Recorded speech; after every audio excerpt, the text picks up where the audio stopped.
Assalamualaikum warahmatullahi taala wabarakatuh.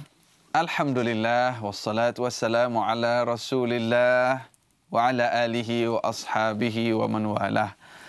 Apa khabar sidang penonton? Tanyalah Ustaz TV9 yang setiap hari bersama kita, alhamdulillah, memulakan pagi ini dengan majlis ilmu. Insya-Allah, moga-moga pagi kita diberkati oleh Allah Subhanahu wa taala.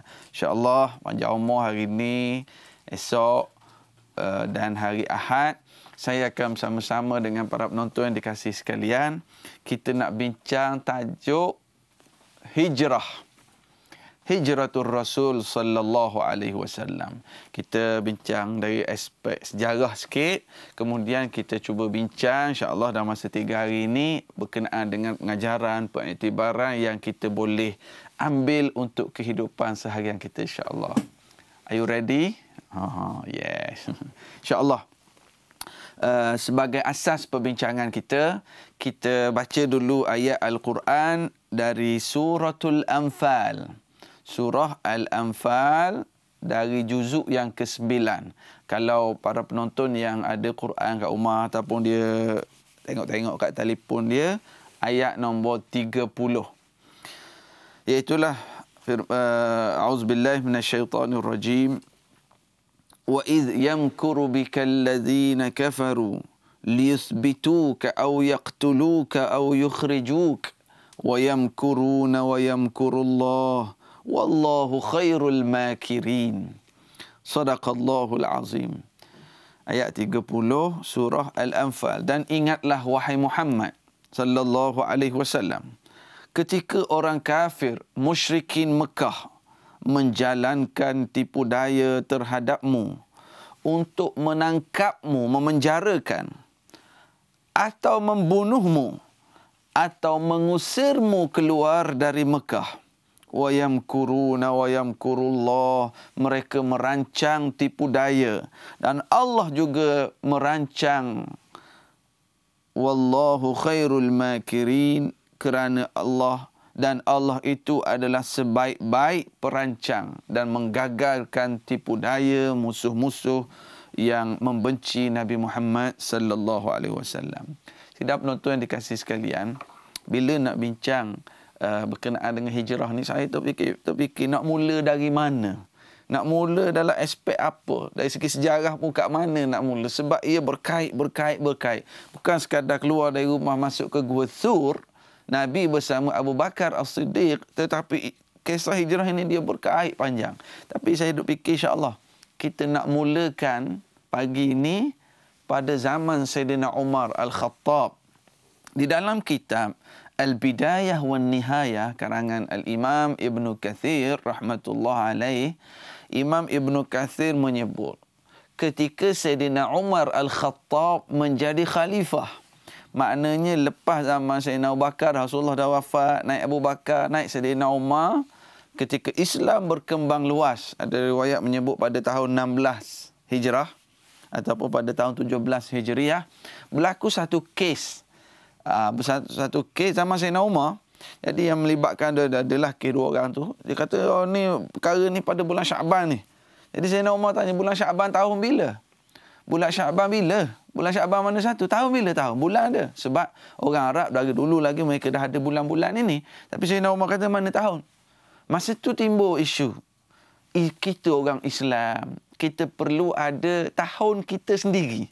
Sebab zaman dulu, orang kira tahun dia berdasarkan peristiwa besar. 7 tahun selepas banjir besar di Mekah. 2 tahun sebelum banjir. Gitu cara kira.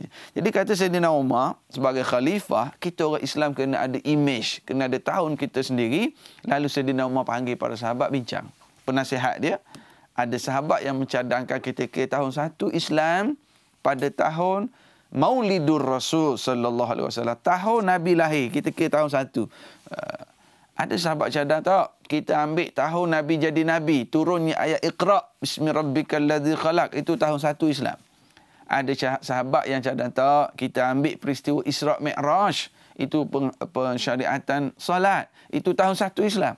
Ada sahabat cadang kita ambil peristiwa hijrah sebagai tahun 1 Islam. Ada sahabat cadang, kita ambil peristiwa perang Badar sebagai tahun 1 Islam sebab Islam menang besar. Bincang. Akhirnya Sayyidina Umar Al-Khattab dalam mesyuarat tersebut memutuskan nak kira tahun Islam adalah berdasarkan peristiwa hijrah. Selesai satu. Maknanya, mula isytihar tahun Islam ini zaman Sayyidina Umar. Jadi, masa zaman Abu Bakar, peristiwa ini dah berjalan, tapi nak declare ni tahun Islam belum ada lagi. Zaman Rasulullah pun belum ada lagi. Okey, jadi itu yang pertama. Persoalan kedua, why? Sebab apa Sayyidina Umar pilih hijrah? Sebab dalam hayat Rasulullah sallallahu alaihi wasallam 13 tahun berdakwah di Mekah, 10 tahun berdakwah di Madinah, ada dua zaman ini sangat berbeza keadaannya. Yang membezakan ataupun yang menjadi border antara dua zaman inilah peristiwa hijrah. Sebelum hijrah, Islam ditindas, Islam ditekan, orang masuk Islam kena seksa. Hijrah, Islam berkuasa. Rasulullah menjadi decision maker, pemutus. Rasulullah menjadi kuat. Rasulullah adalah pelaksana, enforcement. Mekah, ceramah je. Rasulullah bagi tahu ini tak boleh sembah patung berhala, tak boleh minum arak, tak boleh berzina, tak boleh bunuh anak perempuan. Beritahu sahaja. Orang minum arak, orang berzina, Rasulullah hanya boleh beritahu. Hijrah, Islam berkuasa penuh, masa ni perlaksanaan. Itu Sayyidina Umar pilih zaman hijrah. Bahkan ayat-ayat Al-Quran ada dua kategori. Ayat Makkiyah, ayat Madaniyah. Ayat-ayat Makkiyah kontennya berbeza dengan ayat Madaniyah. Makkiyah turun sebelum hijrah. Madaniyah turun selepas hijrah. Kalau Makkiyah ni, zaman Mekah ni, ayat akidah, akhlak, syurga neraka, dimulakan dengan ya ayuhan nas, wahai manusia. Ayat Madinah ini, Madaniyah, tentang sistem ekonomi, sistem politik, tentang Yahudi, Nasrani, tentang hubungan antara bangsa. Dan ayat pun dimulakan dengan ya ayyuhallazina amanu. Yang membezakan dua ini juga adalah berdasarkan hijratul Rasul sallallahu alaihi wasallam.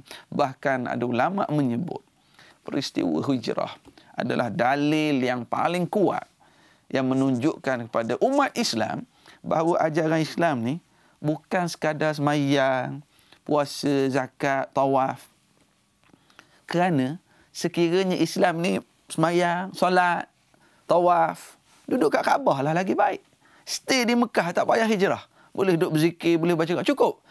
Ulama menyebut ini menunjuk Rasulullah nak ajar pada kita bahawa Islam agama yang menguruskan kehidupan.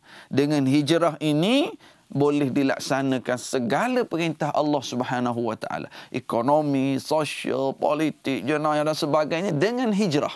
Jadi ini adalah dalil. Sebab tu Nabi hijrah. Kalau ini semua tak perlu, Nabi duduk kat Mekah sajalah.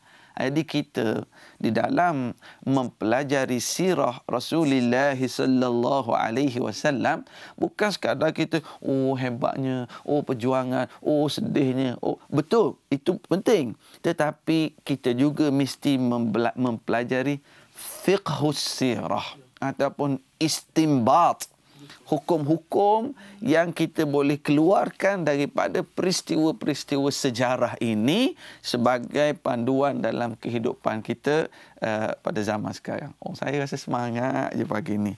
Yalah, sebab baca sejarah Rasulullah sallallahu alaihi wasallam ini sangat seronok.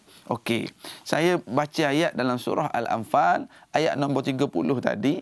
Ayat ini ketika Nabi dah nak hijrah dah. Ayat 30 tadi. Ketika mana manusia musuh-musuh Islam merancang untuk liyuthbituk, untuk tangkap Nabi, menjarakan, au yaqtuluk, atau nak bunuh Nabi, au yukhrijuk, atau buang negeri Nabi sallallahu alaihi wasallam. Itu mesyuarat musyrikin Mekah di Thaqifah Bani Sa'idah. Okey, saya nak stop kat situ kejap. Cuma sebelum tu, suasana di Mekah, suasana di Madinah. Di Mekah, Nabi dakwah, orang tak ramai masuk Islam. Tapi antara taktik Nabi ialah setiap kali kabilah-kabilah Arab masuk, pergi buat haji.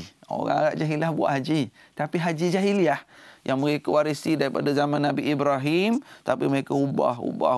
Jadi cara amalan jahiliah lah. Talbiyah ada, tapi talbiyah yang syirik kepada Allah Subhanahu Wa Taala. Okey. Jadi Nabi setiap kali orang Arab datang, Nabi akan pergi ke kabilah-kabilah Arab, cerita tentang Islam, perkenalkan Allah, baca ayat-ayat Al-Quran. Nabi pergi jumpa kabilah-kabilah. Subhanallah, pada tahun ke-11 kenabian, bukan 11 hijrah, 11 kenabian. Apa maksud 11 kenabian? Maknanya dah 11 tahun berdakwah di Mekah ini. Jadi ada satu musim haji, Nabi pergi ke kabilah-kabilah besar kabilah. Nabi terserempak dengan 6 orang dari kabilah Al-Khazraj datang dari Madinah. Saya semangat sangat lupa. Kita rancangan tanyalah Ustaz. Okey, kita ada yang nak tanya dulu. Silakan. Assalamualaikum Ustaz. Waalaikumsalam warahmatullahi taala wabarakatuh. Haifaluka. Ana bikhair. Alhamdulillah. Hasan Ibn Husin fi Rawang. Ni nak tanya Ustaz. Ya, Hasan Ibn Husin. Fi Rawang. Masya-Allah. Kalau anak Saidina Ali tu Hasan, dia adik-beradik dengan Husin. Ni Ibnu. Silakan soalan. Ni nak tanya Ustaz, apa hijrah, tak ada penghijrahan lagi selepas Nabi wafat lah kan? Hijrah ba'da al-fath. Jadi saya nak tanya penghijrahan dirilah daripada yang baik ke yang baik kepada terbaik, terbaik kepada terbaik lagi lah. Terbaik. Jadi ada orang mengambil pada dua konsep Ustaz. Balik pada haji, kita hijrah lah. Balik pada haji, buat haji. Ataupun ada satu lagi lah konsep mengatakan lepas 40. Life is begin 40. Lepas 40 Ustaz, lepas 40 isteri bersalin ke lepas 40 umur? tak, lepas umur 40. Life begin 40. Jadi ada orang kata tu lah, life is begin 40. Jadi minta pandang Ustaz antara dua ni atau ada cara yang terbaik kita nak berhijrah. Itu saja. Assalamualaikum. Waalaikumsalam warahmatullahi wabarakatuh. Terima kasih dari Hasan bin Husin. Saya ingat nak bincang tentang falsafah hijrah atau konsep ini hari kedua, hari ketiga. Hari ini nak fokus sejarah dulu. Tapi tak apa, yang dah tanya ni, memang tidak ada hijrah ba'da al-fathi. Nabi sebut tidak ada hijrah ke Madinah selepas pembukaan kota Mekah.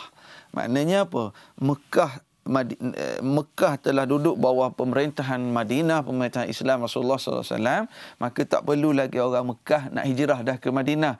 Mekah pun dah jadi Islam. Okey, jadi yang bertanya tadi tentang konsep hijrah.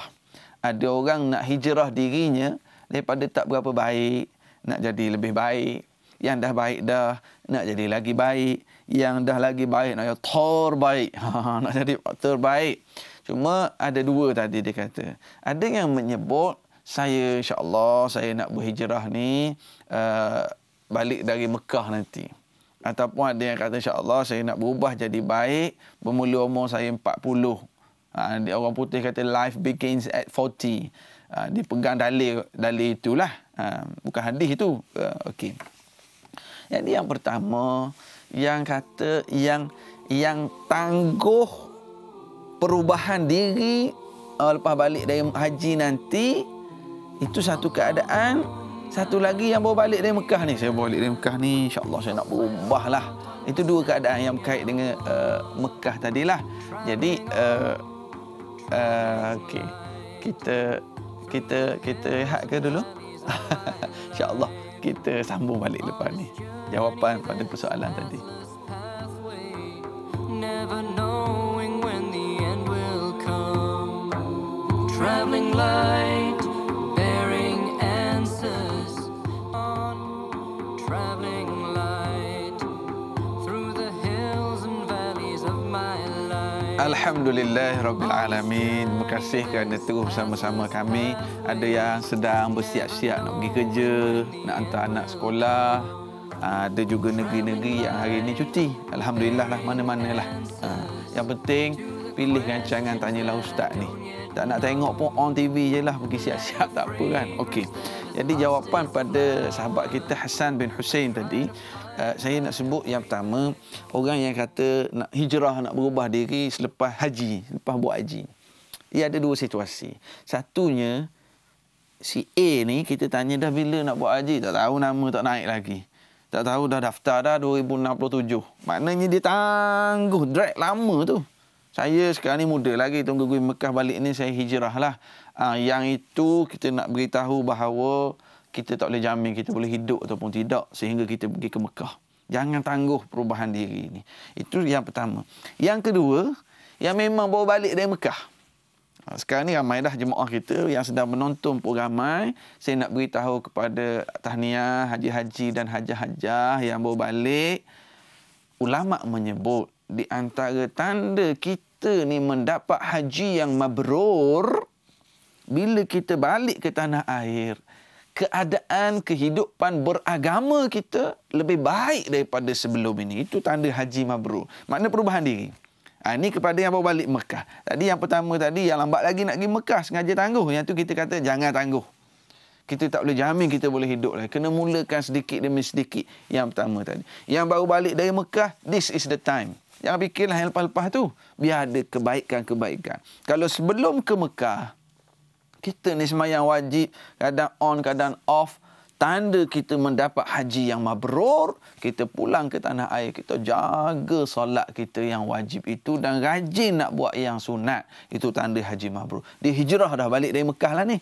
Kalau sebelum ke Mekah, asyik duk tipu isteri je. Bang, kat mana? Meeting. Rupanya duk lepak dengan kawan. Tipu isteri. Tanda mendapat haji yang mabrur, pulang ke tanah air. Dia sangat rasa berdosa kalau bercakap bohong. Itu tanda haji mabrur. Kalau sebelum dia ke Mekah dulu, malas nak pergi sembahyang jemaah kat masjid, pergi sembahyang Jumaat je. Itu pun naik khutbah kedua. Khutbah pertama lepak beli nasi minum air dulu. Kan? Dapat haji yang mabrur. Tandanya dia jadi nak pergi awal sembahyang Jumaat. Yang ini bagus kepada yang baru balik. Jadikan haji kita baru ni sebagai turning point dalam kehidupan. Tak Ustaz, saya ni baik dah sebelum ke Mekah. Dia jadi lebih baik. Lagi banyak dia bersedekah. Lagi banyak dia sembahyang sunat, puasa sunat. Itu tanda dia mendapat haji yang mabrur. Laisa lahu jazaa'un illal jannah. Yang Nabi sebut tiada balasan kecuali syurga. Tahniahlah. Dan penonton doalah juga untuk saya. Saya ni nak pergi sangat ke Mekah. Nak pergi sangat buat haji rasa. Tapi tak dapat. Tak dapat lagi buat masa ni. Okey, itu bab kata nak haji. Yang kedua tadi dia kata life begin at 40. Kerana kita terpengaruh dengan ungkapan ya barat. Kita muda lagi. Kita muda lagi, life begin at 40. Ni enjoy dulu. Berapa ramai anak muda yang meninggal pada usia 39.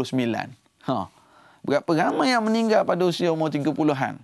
Aksiden, sakit dan sebagainya. Ada yang pergi bersukan, semangat jumpa kawan-kawan, jumpa kawan lama reunion, main. Bila main tu semangat sangat main, balik Allahu Akbar, dah sesak nafas, na'udzubillah lah. Banyak kes-kes macam tu. Moga-moga Allah Ta'ala lindungi kita. Yang jarang bersukan tu, jangan semangat sangat bila jumpa kawan-kawan sampai tak ingat kesihatan. Kita nak tangguh ke umur 40, itu jangan tangguh lah. Jangan tangguh. Memang kematangan seseorang pada usia 40-an. Tapi ada juga orang kata, Ustaz, bila masuk umur 40 ni dia jadi gatal pun lain. Jadi gatal macam umur 25 balik. Tu tak tahulah saya. Saya tak sampai lagi 40 tu. Tapi gatal tu memang gatal tiap-tiap hari dah kalau nak gigit nyamuk. Jadi sekarang ini sidang penonton dikasih sekalian, memang ada ayat Quran yang menyebut tentang bila manusia umur sampai 40. Ada sebut, memang Nabi sebut bagi orang yang kalau umur 40 tu dah duk lara, tak peduli agama, dah masuk 40, masih lagi lara, agak beratlah dia ni. Jadi kalau tak berubah macam susah sangat dah. Tetapi itu bukan nak beritahu bahawa tunggu 40 dulu baru nak berubah. Kita kena warm up dari awal.